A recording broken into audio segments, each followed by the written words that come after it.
All right. So next question, with no step one score, what changes are expected in the importance of the following? Step two, CK, CGPA, and research at the undergraduate level, local clinical electives, and house job. Dr. Sharif, would you like to start on this? Yeah, so thank you for giving me opportunity. I'm like PGY1 in Texas Tech University, Health Sciences Center, Odisha.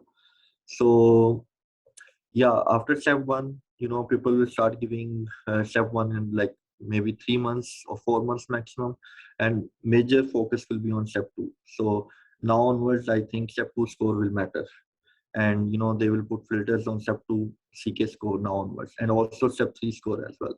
That will matter. So they always say whatever you want to do, start planning early. So if you are in third year, fourth year, start studying for step one, or you can involve in like research projects. Like in fourth year, usually in Pakistan Medical School, we used to have that community medicine research project. So try to get that published, and try to learn and try to involve yourself in as many projects as you can. And local clinical electives, like whatever you will do in like your home country, that will be considered. But obviously if you are planning ahead, you can apply for clinical electives like in fourth year or in final year. So if you are in third year or fourth year, this is the best time to do electives, to apply as well. I have a list of all the programs which right now may be offering, or which like in future may be offering. So I can send you that, and you guys can go through that list if you want to apply right now. And house job, it's like I did house job, but I think with these all the pathways, you can apply without house job as well. You only need one letter from dean, I think, in from final year, and you can apply without house job, I think, on the basis of pathway 6.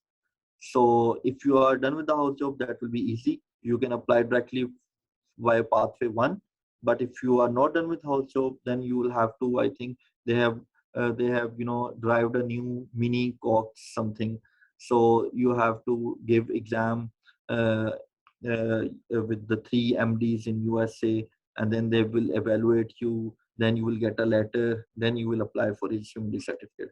So I think house job you should do right now. Thank you. If I anyone. would also I would also add that people over the years have undermined the importance of house job, and it's always a question of house job versus no house job.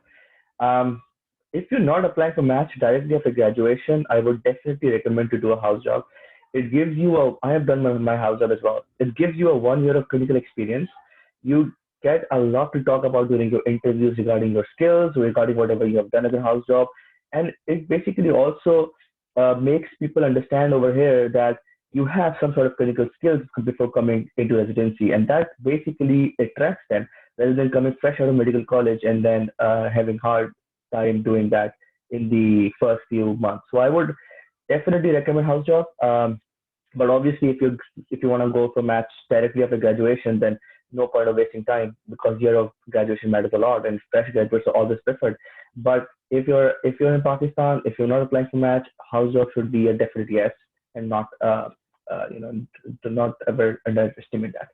Secondly, CGPA. The rest of the things you already talked about, but CGPA has different criteria for different hospitals. So that usually doesn't come into regard. However, MSP speaks with each hospital, basically mentions wherever you stand in the college, that has its own weightage. So I would say that MSP reflects your medical, whatever your medical school performance has been. Otherwise, I think step two scores, step three scores, and house jobs are important. All right, thank you so much. So we will move on. What are the components of a well-rounded CV and factors that influence match into residency? Dr. Farouk, would you like to start? So again, well-rounded CV basically relies on two things. You cannot just change your scores, you cannot change your exams, whatever results have been. But I think the majority of factors which play into your CV is your research and electives. With limitations of electives in US, You can do a lot of electives in Pakistan. I was in Karachi. I did my electives in Aga Khan, Shah Khanam. I went to Lahore for Shah Khanam. I did my electives in Liaquat National Medical College. I did my electives in extra work in Civil Hospital Karachi, where I did as elective. So I had in my CV, I basically mentioned everything that I've been working in different hospitals, which gives you a good exposure to different systems. And that also implies the fact that you will be easily adjusting to a different system here because you've been doing that in your home country as well. The second most important thing is research.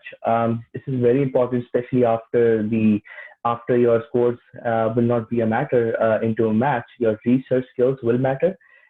Programs here, even community programs, they say that they do not think about research as a field, but research is very important, even the community program. I was at Cook County Hospital, which is a community program, but they always talk about my research during my interviews, and they were very impressed by the fact that I was able to do so much research while giving steps and doing my medical school as well. So I think a well-rounded CV should contain your clinical electives, observership, whatever you do, your clinical skills basically, and secondly, your research. Those are two important things which will go a long way.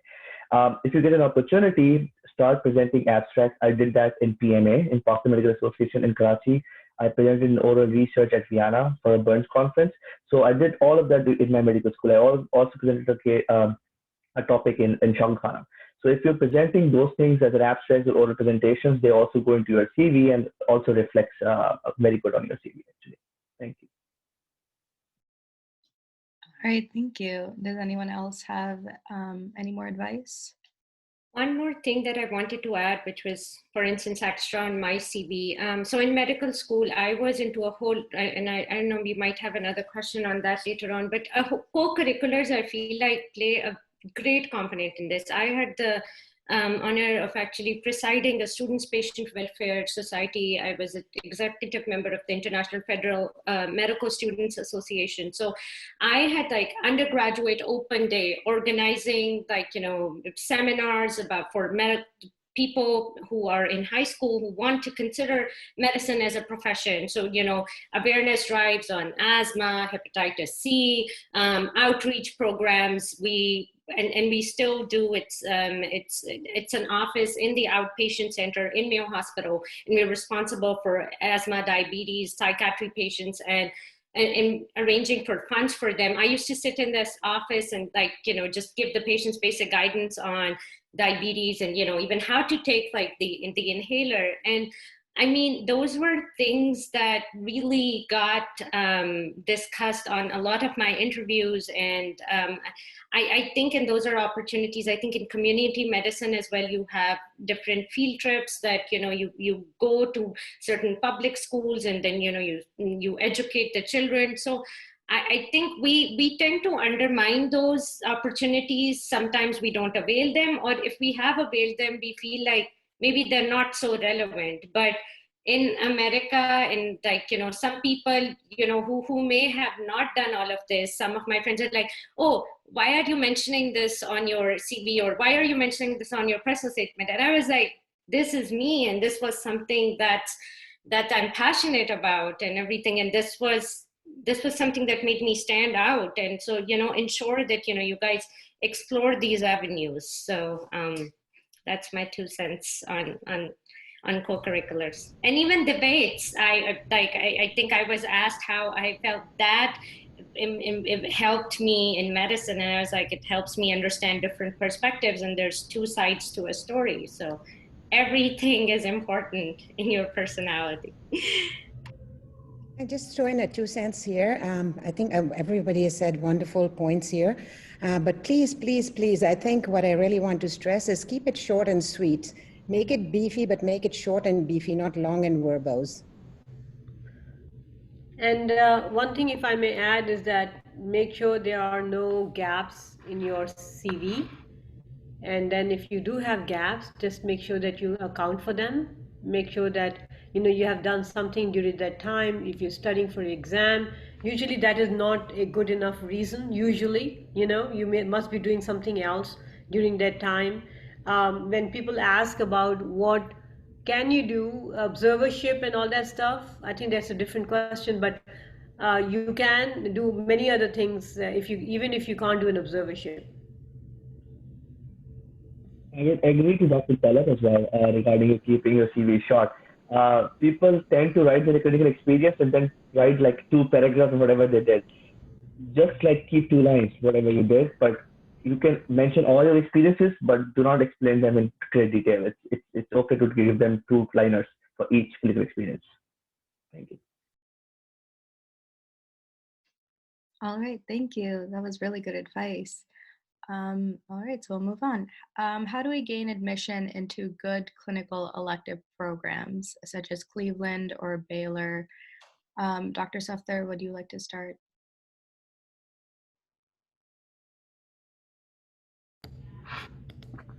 All right, can everybody hear me? Yes. All right, so the problem right now is that a lot of programs are not allowing observers. So it's important, though, for your clinical practice to have some clinical amount, clinical observership or something, even if it's a tele-observership or is it a remote observership. The traveling is a problem, all those things. But there are still opportunity. You have to take your step one as mentioned, or USMLE part one, step one mentioned before. You have to make sure that you go through the GME office to go to get an observership while you are doing you're in the medical school. So you have a higher chance of getting those things done when you're in the medical school as a medical student. But once you are graduated, then you become a graduate, you become a doctor, and then it becomes that you can't do an elective, you have to do an observership. So it's kind of a different thing that you have to work on. Most people don't do observership. Most people end up doing elective, meaning they have already completed their medical school. They are here to do an elective, or they are in Pakistan and they want to come here to do an elective, and then it becomes a kind of a little bit of an uphill task because now you're already a doctor. I would say if you can do it during your medical school. That will be really good for your CV. That shows motivation. That shows that you are actually interested in coming to whichever country. It doesn't have to be US. It can be UK, Australia, wherever you want to go. You need to kind of have an experience. If you cannot come to US, but you can go to UK and have an observership or elective there, I think that would also be a very good thing. Australia, any of the countries that you can do, just don't have, try to not have a gap there. Now if you can't get an observership, then what do? I think I have seen many college many medical students and also graduates who have become scribes. So you can actually work as a scribe in the ER. You can write that on your CV. Almost like it pays a little bit, not too much, but you can become a scribe. Number one. Number two is, how about becoming a medical assistant, MA? And that is also gives a very good experience, because you get into patient's chart. You are writing pretty much all what is going on the patient, and it will pay also. So don't just be stuck on getting an elective. If you can't, there are many ways of getting it through into the system, and those are the ways that you would want to.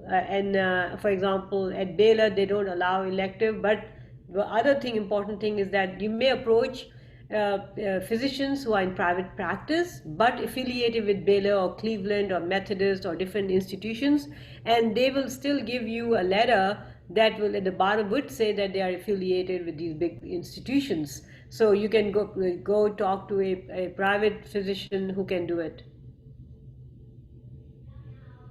Anybody else wants to say anything? Yeah, I think Zinat, you have explained everything very well. So the one thing, that even once this COVID hopefully, hopefully will be over, and then the electives will be restart, and um also the observership. So actually at Baylor, where I work in Dallas, we have this observership program. So the way it works basically that you have to find your contacts in the faculty, and somebody who can basically recommend. And then there is a process, you have to fill out some of the forms, and then basically you kind of get in. So wherever you are going in, even after COVID, you have to find your contacts basically, and they can really help you in getting in. So use your social contacts as much as possible. And one thing about those contacts are really quick. It's not just like, Pakistani physicians. For instance, at the time that I was applying, we were sending like mass emails to even American physicians in all of these institutions, and, personalized emails. And that's a cumbersome task, but you needed to find a sponsor to get accepted at some of these facilities. So make sure that, you guys use that. I agree with Humera. To be honest, getting electives observerships back in my days was not, it's not that old though, but still 4 or 5 years ago was not that easy as well. I had to email, I think, about 2,000 physicians in US to get 100 replies, and out of those 100 replies, I think I like got 3 or 4 acceptances. So it's always has been a very hard process. I said I did not do any electives through the GNE process. Most of my electives were through private clinics, but they were able to take me in and accommodate me by allowing me to do guidance under them or work under them. And then I went to the GME office for me to get lectures and stuff, which I was very grateful for that. So I would say just start emailing people. You can take the faculty list from the program website. And be very personalized, be very professional. Let them know you want to come here, you want to train, you want to learn how the system works. And then as time goes on, don't be disheartened if you don't get replies, because it's going to take a long time for them to reply to you. Sometimes they don't, sometimes you get ignored. But this is the only way you can get clinical experience here, by approaching people. Also, find people who have already graduated and are in the residency programs, and they may be able to help you or guide you. All right, well, thank you. That was all very great advice. We'll move on to the next question. Can you share some details about the postgraduate research fellowship program, and does it play a role in improving a CV? Dr. Safdar, could you take this one?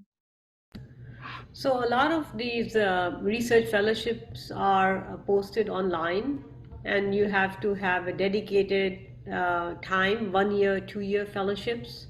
And there are many graduates who have graduated many years ago and they are out of the window, but they have done these fellowships, they have buffed up their CV, they have a lot of publications, they have abstracts, they have presentations, they have formed connections, and they end up getting a residency. So these fellowship programs, these are very helpful. I'm not sure, you have to take into account your visa status also, so that may be something that you have to discuss, your time, your visa, your duration of stay and all that stuff. But I think if you can get a research fellowship, and don't get disheartened, just keep applying. You have to show them that you are motivated, you're dedicated, and you are really invested in doing these things to help your career and to really do your postgrad training, and so they have to know that you're really dedicated about it.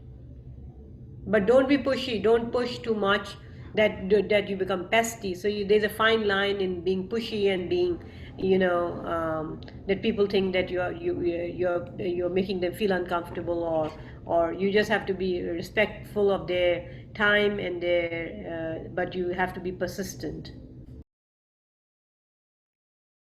It's definitely, I think every medical student has to figure out where that line is. It's very difficult.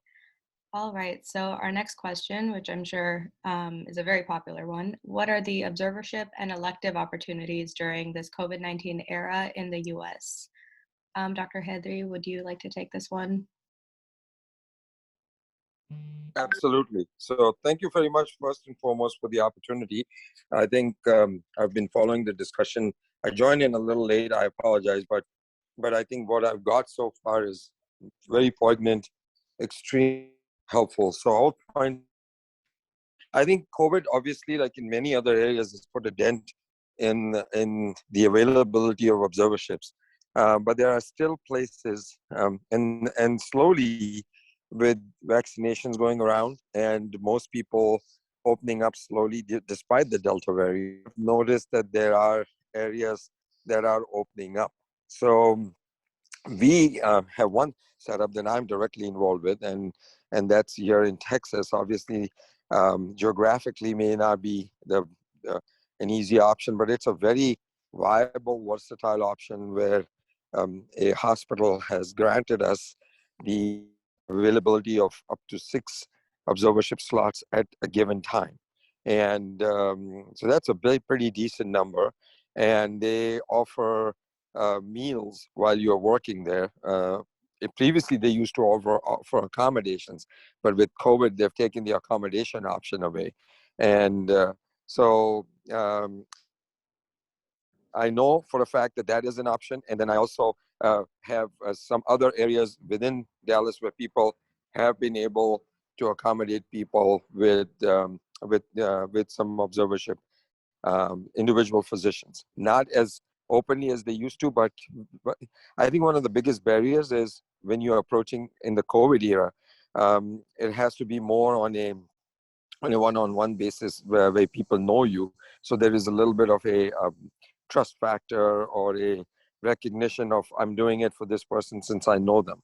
But the option that I just mentioned, which is in a town called Mount Pleasant, is a very good one. It's a full hospital-based project which has got inpatient, outpatient, some mild outpatient exposure, and a wide variety of providers who are available to write the letter of recommendation, being foreign background like us, and also people who have been local graduates, and that what adds even more armamentarium to what you're doing.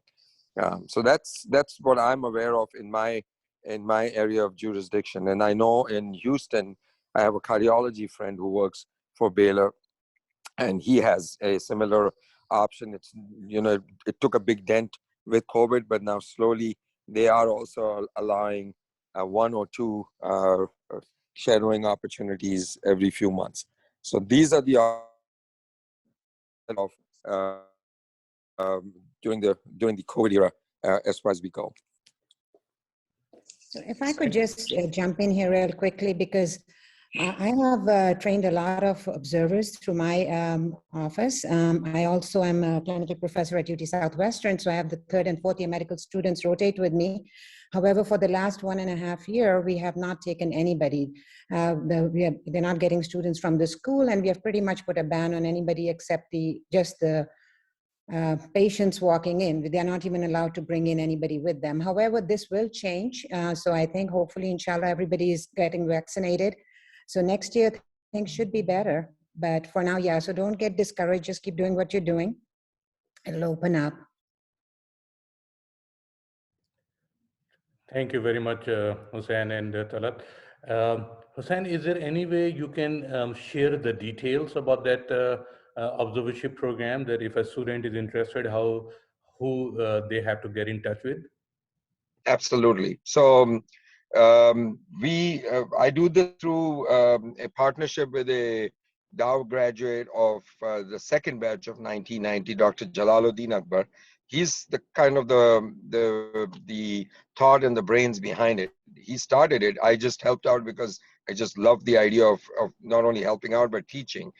So you could either email him or me, or email I, and I'll share my email. I'll actually type it in the chat box, so it's there. And feel free to email, and also I'll put my cell number, so you could either text me. But then what I do is, if you send me a resume and your expressed interest, how much time can you spend, and time frame availability, I forward this to the secretary of the group that's running this, called the Best Hospitalists. And then she does, the secretary does the rest for you, which is arrange your time frame, gets you temporary privileges, the necessary vaccination, TB clearance, HIPAA, all that paperwork and that's needed is done through the secretary. So it's pretty easy to do it that way. Yeah, thank you very much. And actually, I found a flyer, I think, which Akbar has sent me before. So I'm gonna put that flyer also in there, so you guys can take a picture of it. And I think all the informations are in there. So that is definitely, it's a very helpful link. Sure. And like I said, I'll put in the chat box, I will put in my contact info. I don't know if my contact info is in that flyer. If not, then that's at least an added option for people who want to utilize it. All right, that sounds great. And we'll also make sure to put everything on our Facebook group and our group me as well, just so more people can have access to it if they're not in the meeting. All right, so let's move to the next question. So what is the importance of leadership skills and volunteer work in applicants getting a match? So who would like to start this one? Dr. Keshki, would you like to chime in? Yeah, so you've come to something close to my heart. I love volunteers in anything. So the thing is here, you know, we've talked a lot about people getting their observerships and their clinical rotations and research, which is all extremely important. So just remember, number one is your scores, because when your applications go in, that's the first thing the director will look at. Number two is, of course, your letters of recommendation and your experience. However, you know, leadership is about goals. You know, it's not about roles. So it's not about posturing. So if you have, you know, you have to kind of, the thing that will clinch the deal is how you present.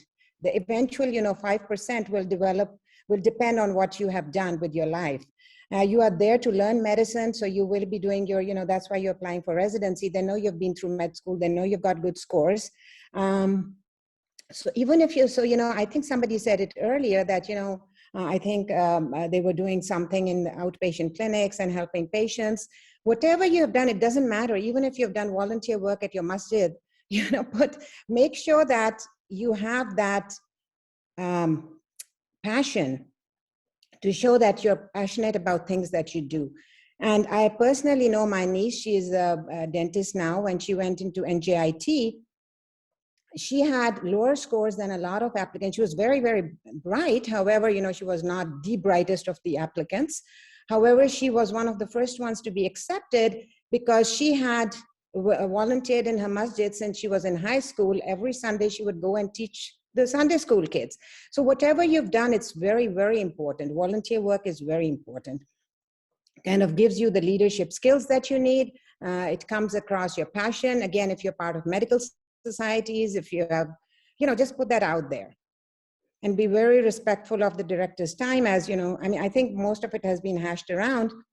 But what I just wanted to kind of emphasize was that it's not only medical experience that's of utmost importance in leadership skills. Any type of experience you've had in volunteering is very, very good. That's a great advice. Absolutely. I completely agree with that. Can I add something to this, please? Please.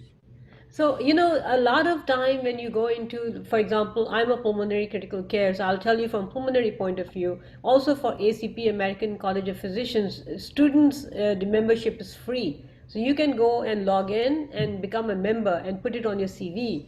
That's just a few clicks of doing really nothing and then becoming a member for whatever. If you are interested in neurology, go to the Neurology Society and become a member.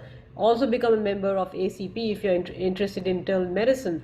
So that just shows that, and then you can become part of their email links and their chat rooms and things like that. So you'll get valuable information from there, and also it will look good on your CV. It doesn't look good on your CV if you have nothing there.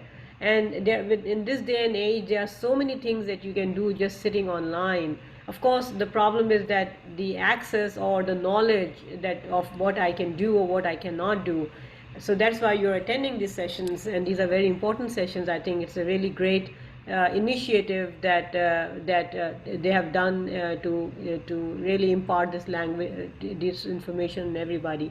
So I would say that go online, look it up, go to different websites. American CHEST, for example, is for pulmonary critical care, American Thoracic Society, American Society of Neurology, American Society of Psychiatry, or whatever it is, anesthesiology, whatever you're interested in, go ahead and become part of it. It's free of charge. There are many free courses offered. Do them, and that will be part of your CV. Right. I think that's great advice, and I think I would not only echo that, but kind of piggyback on that. I would add that another viable option, which may not yield immediate results, but it is, as was mentioned, may not only look good on your CV, but shows a level of professionalism, is to sign up for LinkedIn. Because LinkedIn is also a professional leader membership. It requires no money. It's got no requirements as such. And your CV may look very, very average when you first put it on because you haven't got a lot of work experience here in the United States. But that's okay because it's got people from different professions. It's not just for physicians, but at least it's a reference point where people are seeing you. And then once multiple people that you know are in there, if they like your profile and they endorse you for skills, so they can endorse you for clinical work or they can endorse you for research, and then that brings your name up higher. It's almost like Google, and then it pushes your visibility higher. So you never know, something may pop up from there, and that may also give you opportunities for potential research projects or other works, because the more you diversify your resume, I think that really goes a long way, because a lot of people are doing volunteer work, a lot of people are doing observerships. But if you got something on your resume that is somewhat a little bit different from what others have been doing, that's where you kind of make a big impact. So I think I would echo the fact that if you could sign up for societies and memberships which are free, that as long as they're very professional, then that's a huge asset. And I will also agree with Dr. Ray. let me add a little bit, Zen, sorry. So the only thing I will add that the leadership skills, volunteer work definitely is great, but you have to kind of differentiate that when you are getting into the medical college, then these things, are extremely important. That you have to show that, you are worth, becoming a doctor. But when you're applying for a match, you already, is a doctor. So I think now basically the most important thing, like for example, like if you want to become a pediatrician, then you have to show that you have the volunteer work in pediatrics, right? You have leadership skills also in pediatrics. So you have to relate basically your experience in past basically with the field you're trying to choose. So make sure that you have this kind of consistency, that your past should reflect that what you want to do in future, and you have done some very good work in that field. So make sure that it kind of relate with each other.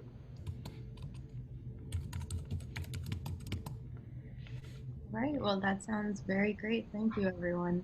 Can I add one more thing? Make sure that your social media pages are reflective of what you are.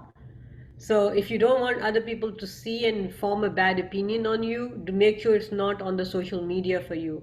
They will look you up. You will have a background check done.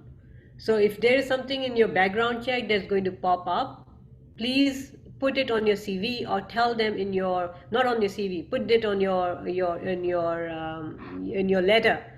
So make sure that you're upfront about whatever the problem is or was. If there was any, hopefully there isn't any. Make sure that you have a LinkedIn page. Make sure that you're connected to people. Make sure you are on the LinkedIn page. You have subscribed to different medical organizations, Red Cross and all that good stuff. Make sure that you are, whatever you have done, your ACLS or your BLS, all of those are done, and it's also put on your LinkedIn page. People nowadays, they look you up. So it's not like in those days they look at your CV. They will look you up and they will see who you are, and that will form an opinion about what we all know you present the best at your interview, but who are you? Who is the real you, and how much dedication have you shown on your, in the real I life? think that's a very, very poignant issue, because I know personally of people who just out of the goodness of their heart were joining a social debate on Facebook or other social media.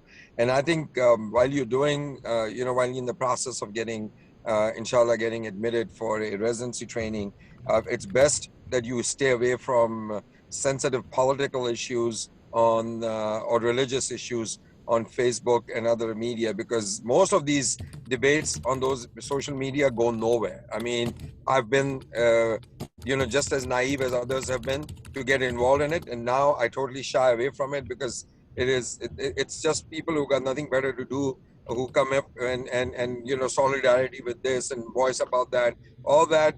There's a better way of doing all that. Social media is just a venting out area, and I love that point about where people are actually watching what you write, how you express your opinion, and you may be doing it with a very different intention, but you have to be careful in today's day and age what you support and how you support it. So that's a great point. I'm glad she brought it up.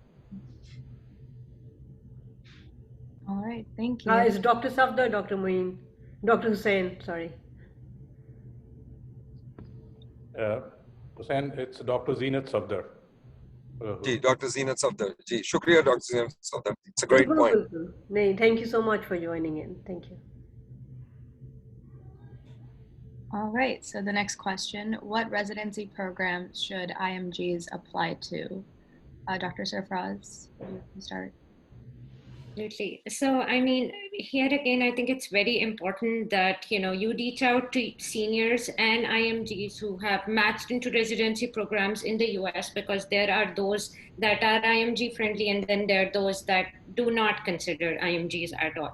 And the other thing that I would add here is look at the score filter. So there are programs that will only interview you if you are double 250s plus. And then there are those that would interview a certain bracket range between like 240s. And then there are those that would interview applicants which have scores lower than that. So I think it's, and then when you're applying, make that educated kind of guess, okay, if I have 250s, then I should apply to a bracket of maybe those that take people above it, and then those that take up people a little bit less than it, because at the end of the day, you do want to get matched. And the third thing I would like to say is apply broad.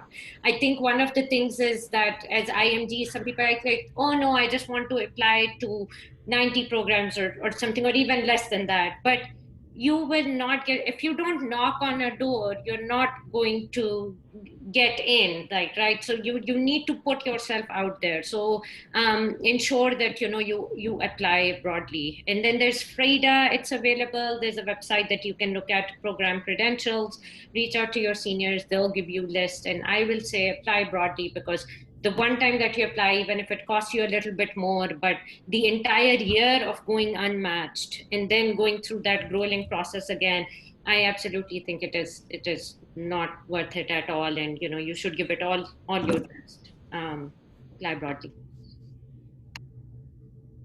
Yeah, very good points, Dr. Sarfraz.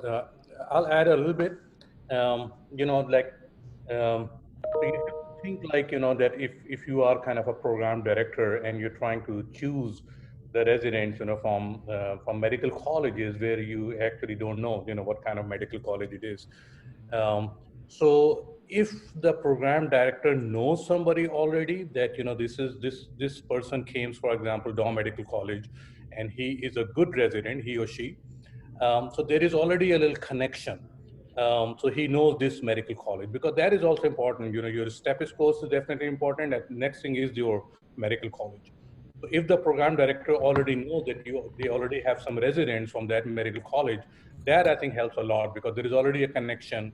They know that, this resident is pretty good and he's from this medical college. So I think if you can find some residents from the same medical college in that program, I think that will help. Yeah, but please don't let that stop you from applying. I was the first one from my med school to get accepted at Houston Methodist. I mean, I'm honored, I'm blessed, but I think also people as IMGs, we tend to think, oh, this university program, oh, this big name, maybe they won't take me. So, they do. Try.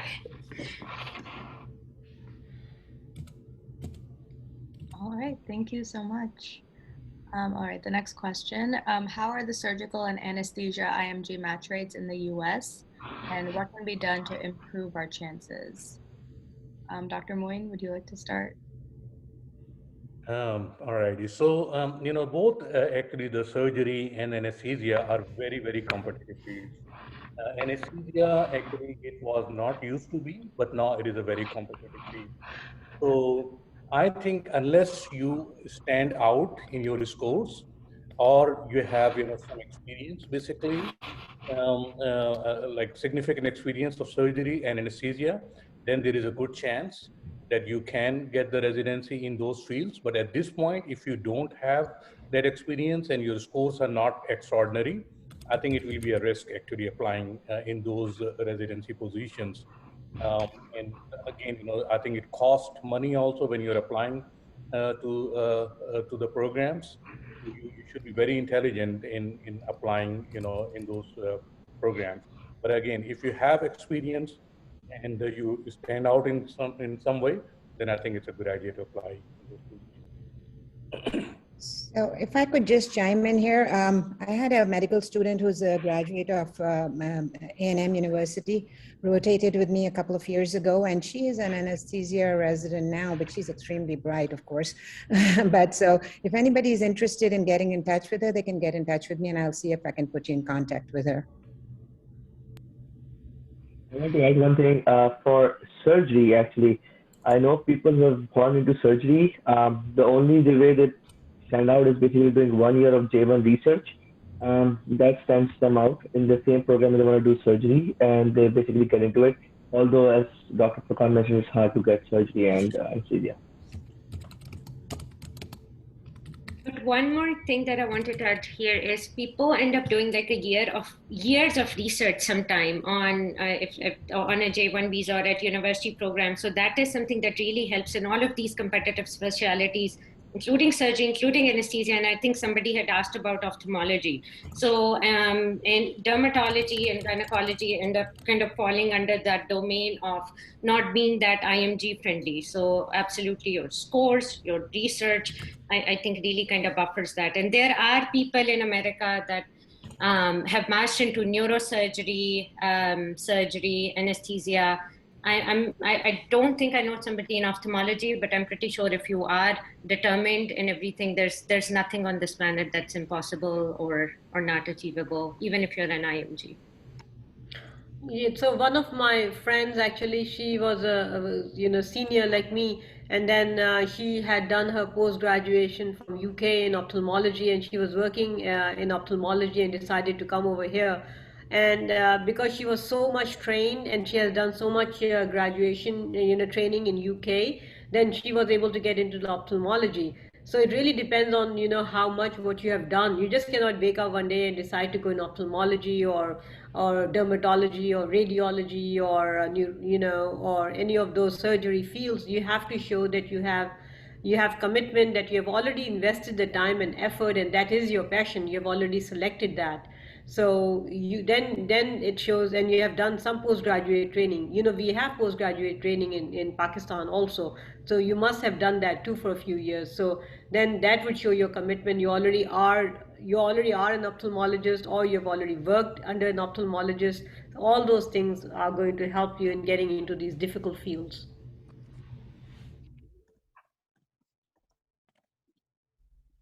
All right, that sounds great. Thank you. Somebody said about publication. Publications, of course, count. Your publications, your anything on PubMed that you can put on, it helps. Even if it's not peer reviewed, meaning that it's not on PubMed, even that counts. Book chapters count. Review articles count. Anything that case reports count. In Pakistan, you can write a case report on almost everything, because there is so much novel diseases, weird diseases, that you can really write up at least 1 or 2 case report during your medical school that will show you your commitment. Just a quick pointer there, and for research or for your CV, please ensure that you're not plagiarizing or fabricating any material. I know there have been people unfortunately, who've gotten into trouble. These things get flagged. You will be flagged all throughout the world. So please ensure that you don't fall for those scams. Whatever you're putting out there is original. It takes effort, it takes energy, but there are a lot of resources available online. Reach out to your seniors, they can guide you how to write it, but please make sure that everything is original. Don't don't put your entire career, your credibility, your institution's credibility, your nation's credibility at stake. I cannot emphasize on that enough. Well, interestingly, there are now programs, so nobody really have to read and go through or do a literature search to find out if you have plagiarized anything. There are programs, all they have to do is put your data into that program and it will pop up that you have plagiarized it. Sentences, paragraph, words, I mean not words, but sentences and the data. So it will just come up. They in our patient in students who are going to school and colleges in America, the teachers they do that too for them.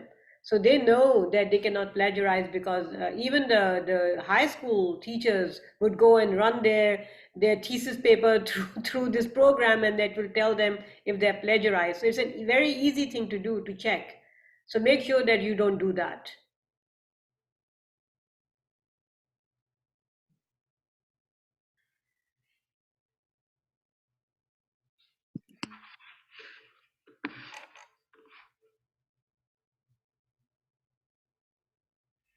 Can you all hear me? Yes. Okay, it's showing me I'm muted, but oh well. Are telerotations worth it? How big of an impact do they make in residency applications? Dr. Sarfraz, would you like to start? Absolutely.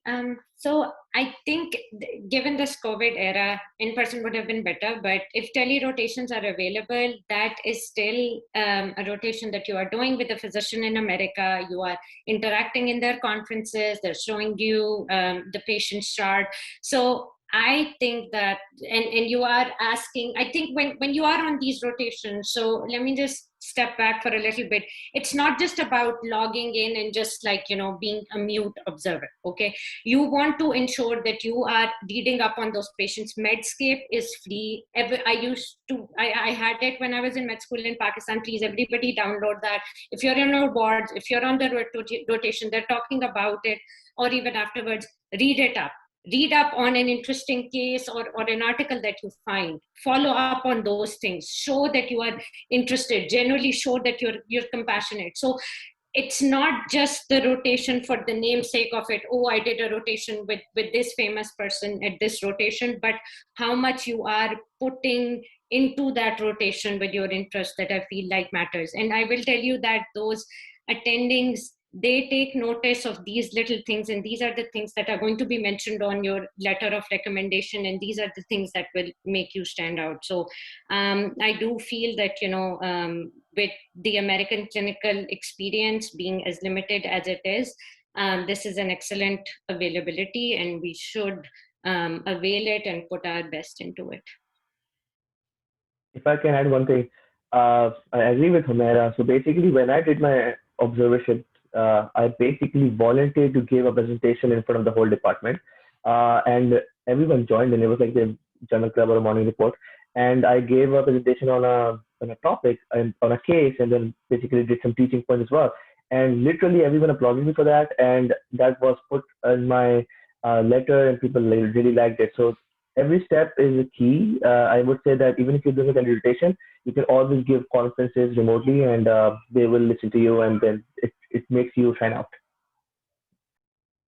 So let me be clear, Humaira and Zain. So you can do these telerotations while sitting in your own country, like in Pakistan?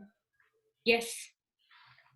Oh, okay. Yeah, and there are university programs that are offering it too. So oh, that's a very good resource then. Absolutely, I think everybody should look into it. Right. If I And could just, then there are different seminars being offered that you can actually attend. And a lot of the seminars are now online, and then you can attend different meetings even, if it's an area of interest, for example, anesthesia, you can go to College of Anesthesia or an association of anesthesia in US, and you can maybe attend an annual meeting. And usually it's free for students. So you can put that in your CV. And then it's important that if you are interested in things, you have to show, like, why are you interested? You have to say, you have to have a story or something that's going to help you. What drives you? What makes it interesting for you? Why are you interested? Not because that you just want to do a residency. I mean, you have to. So you have to show interest in the cases. You have to show interest. You have to be able to tell them in interesting cases that impacted you and things like that. So I'm just going to chime in here a little bit. Somebody just put a question that the US med schools don't count telerotations. And my take on that is that you're not doing it just, I mean, I know you're very passionate about getting your position here, but you're doing it for the knowledge. And, you know, Pakistani medical students, international medical graduates, they've read the same books that the people over here read. So their knowledge is very, very sound. What the 10% lacking is their experience. Their experience of the protocols that are followed in the hospitals, the new gadgets that are coming out, which are not available in Pakistan. And I think telerotations are extremely important, especially even when you start your fellowship. And I'm sure some of the new graduates will tell you that even the nurses are trying to kind of rule over you because you're just getting to know the system. So I think telemedicine is extremely important for helping you get to know the system. And so, you know, the 90% is already there. The 10% push you need in the right direction. And so far as the programs are concerned, I've recently shared some links with a few people about anesthesia, you know, people are putting it on YouTube. So you can probably just search it online and join one of the programs. I think it will really, really be helpful in the long run. So can I add something? Yeah, so I did not, you know, get a chance to come to USA. So I did only telerotations, you know. So I am the example that only with only telerotations you can match. Okay, so you know, but you have to do multiple. Yeah, like I did 3, and one was University of Miami. They are offering, and then there is JCMI. There is Dr. Sabine Shafi. So you know, you can find out these resources, and you know, you have to show that you are willing to do. Okay. Do you have to pay something to get into the telerotation, or is it? Yes, yes, they charge a lot. Okay. Yeah. But I think, yeah, I mean, this is something, you know, especially in this COVID-19 era, where there is so much problem to come over here, you know, visa restrictions. And so, yeah, this telerotation, I think this is probably the best option right now. And these are free of charge. You can do them wherever you are, and the different organizations are offering even through APNA. There are different chapters. They are offering these telerotations. I just did one a few weeks ago. You know, and it was very well attended, and it's really nice. It's about an hour, and you can put that on your CV. So I did it for the Maryland people. So Zeenat, I think if you have like videos of those presentation and you can share, so the people can watch the video and then also. No, if you attend the rotation, then you get a certificate of attendance, you see? Oh, okay. But So if you're then, watching the video, can they put like in the CV? I don't know about that. I mean, you have to make it legit. It has to be legit. It has to be that you already attended. They bought the video. Yes, I don't know about that. I would defer it to somebody who knows more about it. Okay. All right. Well, thank you so much. That was really great information. Our next question, is there a specific list of programs that offer clinical clerkship with or without pay? Dr. Sharif, would you like to take this one? Yeah, so I have a list. I don't know how old it is. When you know I was applying, I had that list. I can send it to you guys, and you can update it, or you can apply. So basically, you know, it's hit and trial. You apply to multiple programs, you send thousands of emails, and finally you get some response. It's just like that. Even in my program, you know, they just accept for third year, fourth year, like undergraduates. So if you wanna apply for clinical clerkship, it's like hit and trial. I can send the list. You guys can go through that. So is it possible, Vakar, you can put that list in the chat box? Yeah, I will just right now. You can do it. I think that would be great. Thank you. All right. Anyone else have anything to add or? I think Zain and I were talking about this yesterday. So, when I was applying for electives and all, if you want to do internal medicine, say that's what you should be applying into. If you want to do psychiatry, surgery, whatever if you've decided that, and I think the earlier you make that decision, it's good. But then whatever you can get at the program, I think Zain was telling me that he did 2 surgery rotations, and then like 2 of his electives were in medicine. So, and he matched into an excellent program for internal medicine. So do not, if the opportunity that you have available in, say, at a university program right now, they have a surgery rotation while you want to do medicine, please take that opportunity, and then make sure that when the letter write and everybody at the end of the day, they're aware that what you're applying into is, say, medicine then. But don't just not avail an opportunity because that's not in line with what you have. So take whatever. I can add to that personal experience. So I did 2 rotations in surgery. I did 1 in occupational medicine, which is a field in the US, I've never heard of. So that was the opportunity I got. And then when I sat for the match, I did like a month of observership in cardiology. Although I didn't want to do cardiology, when I was interviewing, I told them I'm going to do pulmonary critical care. That was my plan back in the days. So the thing was that was the only opportunity I got. So I learned from my experience that it's the quality of the letters that matters. Actually, it's the person who's writing for you. If he's impressed by you, he's going to give you a very good letter. And that when the program, where the program letter is when he's reading the letter, it gives he understands about you from those letters, and that basically helps. Not the fact that you did it in surgery. And I don't think so I was questioned by anyone with why did you do surgery when you wanted to do medicine. Although I prepared myself for that question a lot, and the question was again that that was the only opportunity I ever got. And so I would say pounce on whatever opportunity you get. It does not matter. Just shine wherever you go and make sure your letters are good. Your quality of letter is the most important thing. And be honest about it. So when I was doing my surgical rotations, everyone in the department knew I wanted to do medicine. I didn't hide the fact. I didn't show that. But I did show them my passion to learn. And they knew that I was learning and I'm showing my passion. Even if I want to do medicine, I would pick out the medical problems. So every patient has all type of problems, even their surgical patients. I would pick out their medical issues like diabetes, hypertension, come up with approaches to treat that. So they saw the enthusiasm in me, and I think that helped me. And I would agree that be honest about it, but get whatever opportunity you get. Don't waste just if you just want to do like one thing. And although it does matter, your CV should be prone towards whatever you want to do, but opportunity should not be wasted. Thank you.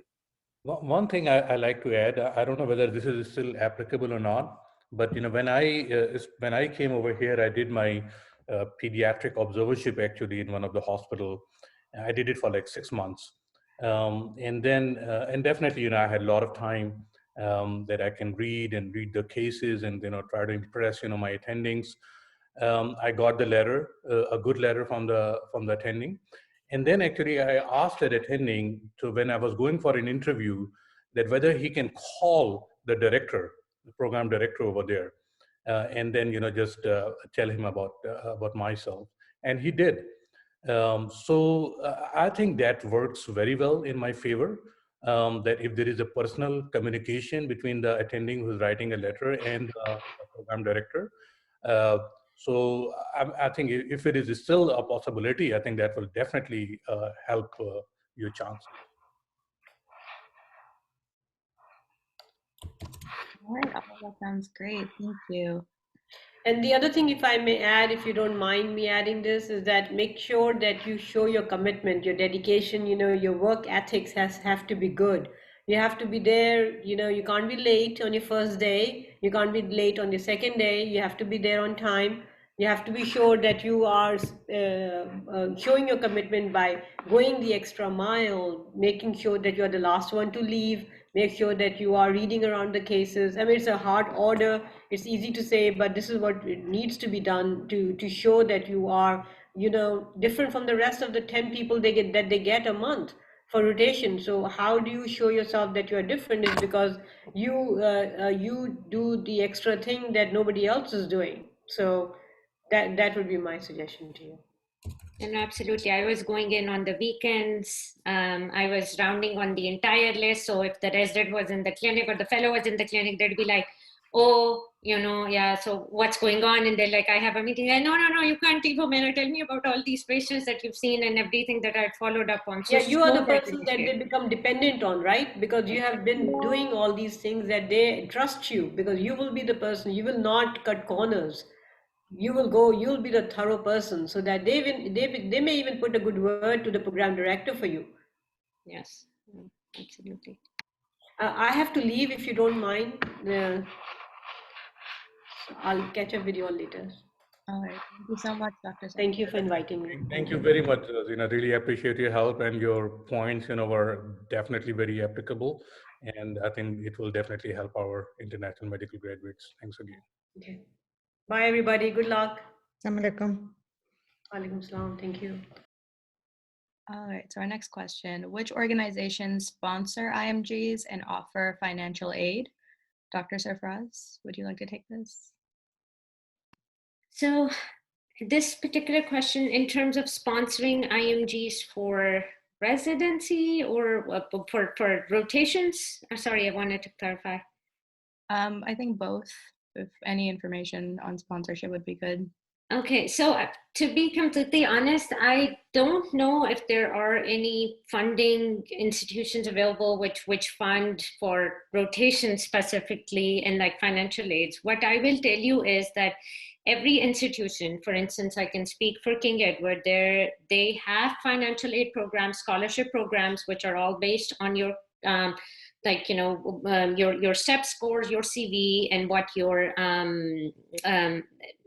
what your interests are, what sort of financial difficulties you're going through. So please reach out to those, and some of them are loan programs, some of them are scholarship programs. So they are more so for what would you call it, to be honest, for applying for residency in general, because so the bulk of your expenditure for the USMLE journey ends up being, okay, the STEP exams, then your rotations, and then the residency application process itself. So I do know that they do offer financial aid and all of this for the residency section and for that application, but I wonder if somebody else can comment on that further, but I don't know in terms of for rotations that somebody would fund that. I think there is on APNA forum, basically there is a program, basically they have this APNA Ghar, so they kind of provide the lodging for the residents who are the international medical graduates from Pakistan who are coming to look for residency. So they do that.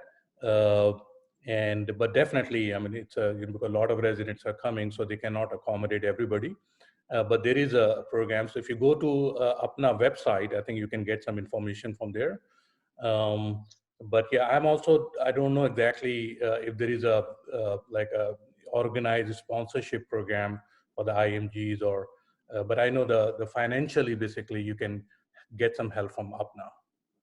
So can I just Dogana. I thought even Dogana had a program like that, which was kind of geared towards that. Dr. Hussain, I think Dogana basically gives it for a match. I'm not sure if they are giving it for rotations in the US. I got it. Okay. Dr. K, well, thanks for the. I think you had some information on this. Okay, yeah. So I kind of looked into that, and there are a couple of things. There is Dr. Omar Farouk, who's from Rawalpindi Medical University. He offers a program in Pennsylvania. I think he's out on the East Coast. He offers free externships and also housing for a subsidized rate. I think it's very minimal. And he does these rotations. There is that externship program in Texas, but that's a paid program. I'm not sure how much they charge.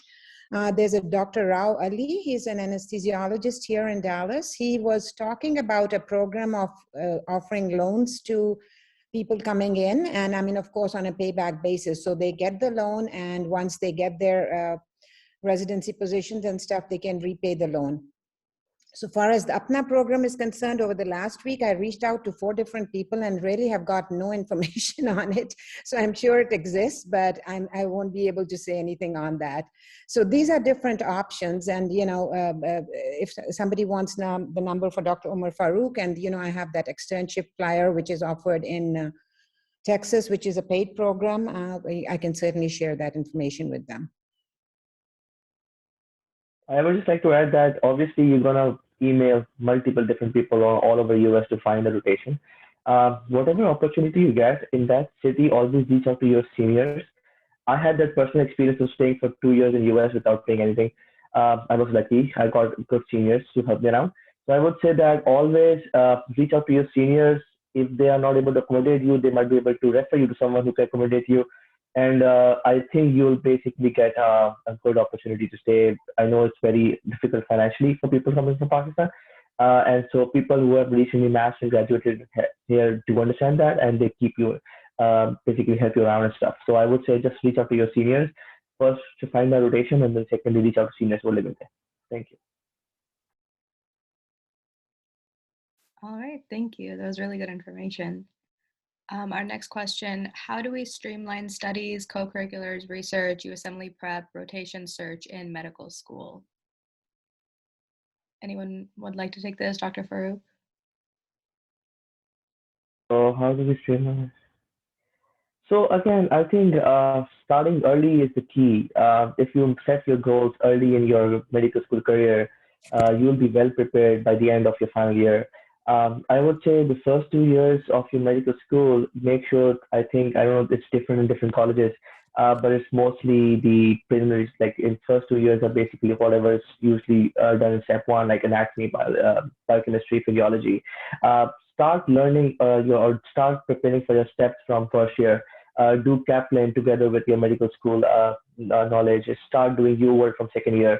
So by the end of the third or fourth year, you'll be able to give step one, especially after end of the fourth year. And then final year is mostly surgical and medicine, which is similar to step to CK, so that you can give step to CK by the end of the final year. Meanwhile, during your medical school, I know many people who have done great research programs during the medical schools, they have found good seniors, start working on projects. And I think for your first project, take any opportunity you can ever get, be it a case report or a case series. Find out mentors who are doing research projects. There are a number of people in Pakistan as well, in faculty departments who are doing research, especially in Al-Khan and as well as in civil. Reach out to those people who have publications so they know how to do projects, and start working, make a good team. Finding good peers is very important, I guess, when you're preparing for steps. So I think starting early is a key, and then I think starting preparing for USMLE would be key as well, and starting research projects early on is key as well. So by the time when you end your medical school, you will be done with your steps and have few publications on your table so that you can go for electives after your graduation and then apply for the match. Thank you. And while you're in medical school, rotations at institutions like Aga Khan, Shaukat Khanum or something, I think I did that in fourth year summer vacation and final year. I think it really helped. Those guys have EMR just like America. So, and they have American trained diplomats. So you guys could get letters and research projects. And, even if in your medical institutions, people are not so well versed with that, I think those would be excellent opportunities to tap that too. I agree with Maya. So for example, when I was in fourth year, I was in civil, but I used to go to Al-Khan. I did my first few projects under an Al-Khan Dr. Jack, who was like a Department of Medicine chair in Al-Khan and pulmonologist. So I worked under him in my fourth year, and then I did some research projects in cardiology, and then I went to Shaukat Khanum from Karachi. I did 1 month in Shaukat Khanum, and they were all MD trained people. So I think that helped me. I did get letters from them, although I used my US letters later on, but it helped me. I was able to portray that in my CV, and I was able to outshine some other candidates based on my research, clinical experience and research experience in other institutions other than my parent institution. Thank you. All right, thank you. All right, so our next question, what are useful resources online? Dr. Sharif, would you like to take this one? Like resources for like just anything, clerkship, residency, anything that you found useful For finding the programs, I think Freda and Residency Explorer, they are good. But for studying, I would say you will obviously there is no other greater resource than you world itself.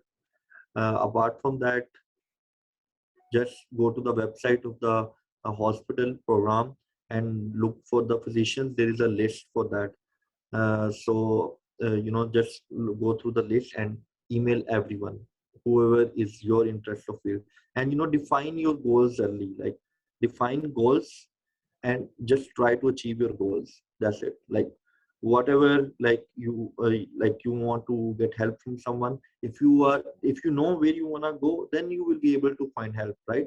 And help ask for help, no matter what. Like if you are sitting at home and not asking from anyone where you want to go, so how you are able to achieve that? So the point is, just define your goals and then work for them. And just to piggyback on that, so there are a lot of groups and resources. For instance, on Facebook, there's like Step 1 forums. They have offline NBMEs and and answer keys. So you guys should definitely tap into those resources. I feel like there are blogs out there for people who are preparing for USMLE, and even the resources are evolving over time. Now I hear instead of Kaplan or adjunct to Kaplan, people are using BNB and other resources. So look at blogs from people who have taken it recently and what resources they're finding it helpful. I think in this day and age, the information, it's all out there and it's available on the internet, but you do want to know which ones to use. I'm going to put it on the chat. I'm trying to think of, there used to be a Chem United blog, at least for KE, and people would post sometimes their STEP experiences, and there are forums that you can find which are useful, I feel. I think I would like to add that your most useful resource is your seniors and your colleagues. I always learned from my colleagues. Whoever gave step 1 before me, I learned from him what to do. So whoever was doing a research project, I learned from him. So I think your most useful research would be your colleagues, your peers, and your friends who are in your same boat as you, because everyone learns from trial and error. You can learn from other errors, and you can make others learn from your errors. So I think the most useful research would be the people around you. And also, when I was studying for step 2, so I created a forum with the name of USMLE Consultancy. So if you want any help for like step studying, like step 1, step 2, if you want help with the resources, what books you need to read, what resources you need to go through for your exams, you can contact me through that forum as well, USMLE Consultancy. Yeah.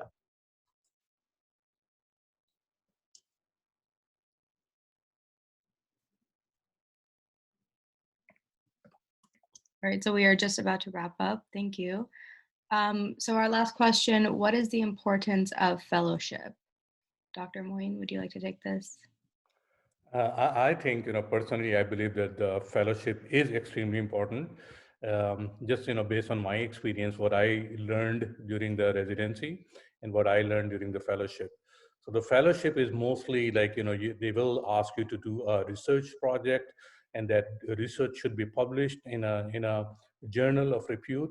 So you learned a lot during the fellowship about the research. How do you can evaluate an article, a research article? Is it a good evidence? Is it a bad evidence? Sometimes people can make a strong conclusion based on the weak evidence. So how you're going to do that?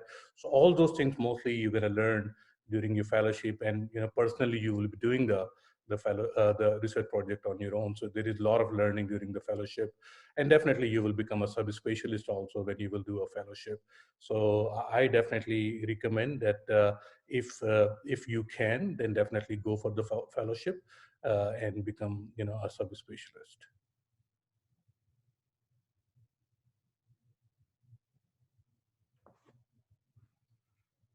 I think there was a question in the chat regarding prelim year. I would say that it's always better to be matched categorical. or even if you're doing like an anesthesia or radiology match, have a prelim and a categorical match together, because going through the same process again, even as an intern, is hard. It's not. It's basically it's actually very hard. I've seen people struggle because of that. But again, if you don't get the opportunity, then obviously shine out in your prelim year so that you are keep taken by your own program. So I would say try to go for the categorical. But if you get an opportunity for prelim, don't waste it. All right, thank you. So that's pretty much it for our questions. I would like to open it up to our audience. If I know a lot of the questions were answered in the chat, but if they weren't, or if you have any more questions, now would be the time to ask.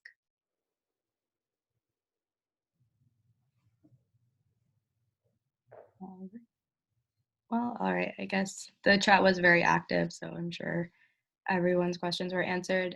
So I guess we can wrap up now. It's been about 2 hours. So thank you to all of our panelists. Everyone was so helpful and just knowledgeable in this area, and it's a very important area for APNAs especially. So I would just like to say thank you for your time and for your efforts. Yes, thank you very much for all the panelists and all the the students or who has basically has watched this, and we will definitely continue to do all those things to help our international medical graduates. So thanks again, really appreciate it. Thank you so Thank much you, for everyone. you over too. And just know we've all been in your shoes, okay? None of us had superpowers. I don't have any horns. We were just in your shoes a couple of years ago. So if we can do it, so can you. So have faith. And we know the struggles you guys have faced, so always be ready to contact us for anything. We'll be glad to help you in any way that we can. Thank you, guys. Absolutely. Right. And all the resources that were mentioned today will be posted on our Facebook group and GroupMe, so they will be widely accessible. All right, thank you so much. Thank you.